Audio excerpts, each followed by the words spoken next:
నాకు. అండ్ ఇప్పటి వరకు 200 సాంగ్స్కి పైగా కూడా డాన్సర్గా వర్క్ చేశారు కదా. ది బెస్ట్ సాంగ్ అండ్ బాగా వైరల్ అయిన సాంగ్, మీకు బాగా నచ్చిన సాంగ్ ఒకటి ఏదైనా ఒకటి పాడతారా? అంటే అన్నీ ఉన్నాయి.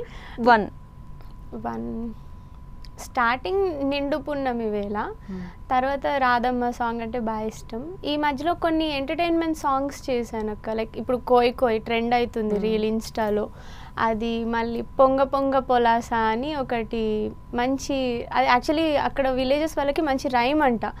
దాన్ని వీళ్ళు ఏం చేస్తారు, లాస్ట్ ఇయర్ ట్యూన్స్ అనే యూట్యూబ్ ఛానల్ వాళ్ళు క్రియేటివిటీగా దాన్ని సాంగ్ లాగా చేపించి షూట్ చేసాం. అదొక ఎంటర్టైన్మెంట్ సాంగ్. ఇంకా చాలా ఉన్నాయి. ఒకటి పాడాలి. సిన్ని సిన్ని సింతల బావయ్యో నేను సిల్క్ సీర కట్టుకున్నా రావయ్యో, సిన్ని సిన్ని సింతల బావయ్యో నేను సిల్క్ సీర కట్టుకున్నా రావయ్యో, ముద్దు ముద్దు మేన బావా బావయ్యో. చాలా బాగా పాడుతున్నారు, వాయిస్ కూడా బాగుంది. ట్రై సింగింగ్ ఏమైనా నేర్చుకున్నారా? లేదక్క, అంటే భయపడతారని ఎప్పుడు ట్రై చేయలేదు. బేసిక్గా ఆర్టిస్ట్ అంటే మల్టీ టాలెంట్ అంటారు కదా, ఏమైనా ఉన్నాయి అదర్ స్కిల్స్? అదర్ స్కిల్స్ అంటే డాన్స్ ఇంట్రెస్ట్. ఇప్పుడు ఆ కంటెంట్కి సిచ్యువేషన్ ఎలా యాక్ట్ చేయమంటే అలా చేసేస్తాను. సో కంటెంట్కి తగ్గట్టుగా యాక్ట్ చేస్తానని చెప్తున్నారు కాబట్టి నేను కొన్ని తీసుకున్నాను. నవరసాలు ఇప్పుడు ఒక్కటి చెప్తా, ట్రై చేయి ఎక్స్ప్రెషన్కి. మీకు ఆల్రెడీ తెలిసే ఉంటుంది కదా నవరసాలు అండ్ డాన్స్లో expressions. So romance okay, like expression only.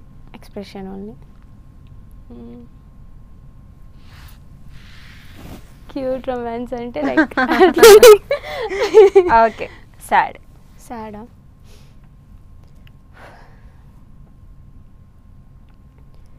ఇంకా ఏడుపు వచ్చేస్తుంది అక్క, నేను ఆగలేను. అంటే లైక్ సాడ్ అనగానే నాకు మైండ్లోకి మా అమ్మమ్మ గారే గుర్తొస్తున్నారు.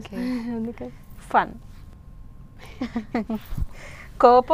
కోపం అది పీక్స్ నాకు, కానీ బయటకి రాదు. కోపం వచ్చిందంటే అసలు నీకు చెప్తే అర్థం కాదు, ఏమనుకుంటున్నావు నా గురించి, ఇన్ని టేక్స్ చేపిస్తారు అంటే షూట్లో కొన్నిసార్లు డిస్టర్బ్ అయిపోతాం కదా అక్క, రిపీటెడ్ టేక్స్ చేపిస్తారు. అంటే లైక్ హీరో సిచ్యువేషన్ వల్ల, కెమెరామ్యాన్ టెక్నికల్ ఇష్యూస్ వల్ల, అరే ఎన్నిసార్లు చేపిస్తారన్న, ఒక్కసారి చెప్తే అర్థం కాదా మీకు, పదే ఎన్నిసార్లు చేస్తారు, ఫ్రేమ్ మార్చుకోండి ఎన్నిసార్లు చేస్తారు అని అట్లా రియాక్ట్. అంటే లొకేషన్లో కూడా కోపం వస్తే ఏదో ఇట్లా మేకప్ బాక్స్ ఏది దొరుకుతుందో తీసిరేస్తారంట.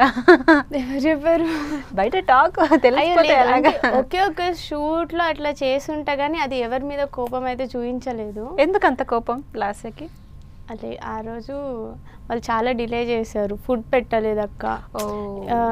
మార్నింగ్ అంతా ఫుడ్ స్కిప్ చేశారు. నేను ఎట్లా ఫ్రూట్స్ తీసుకెళ్ళా కాబట్టి అదొకటి నన్ను కొంచెం ఆపింది ఓపికగా. టిఫిన్ పెట్టేశాక మాకు షూట్ స్టార్ట్ చేస్తే ఏ ప్రాబ్లం ఉండదు. టిఫిన్ తిందాం అంటారు, పార్సెల్ అంటారు, వచ్చే టిఫిన్ చల్లగా అయిపోతుంది. ఓన్లీ కొన్ని షూట్స్ వాళ్ళు ఏం చేస్తారంటే అరే వాళ్ళు ఇబ్బంది పడొద్దు అని చెప్పి అప్పటికప్పుడు టిఫిన్ అంటే ఎర్లీగా 4-5 వరకు లేస్తాం, 6 వరకు రెడీగా ఉంటాం. డైరెక్ట్ టిఫిన్కి వెళ్ళి తినేసి లొకేషన్స్కి వెళ్ళిపోతాం. అంటే బేసిక్గా ఆ ఫ్రస్ట్రేషన్లో ఇసిరేస్తారా? ఓకే.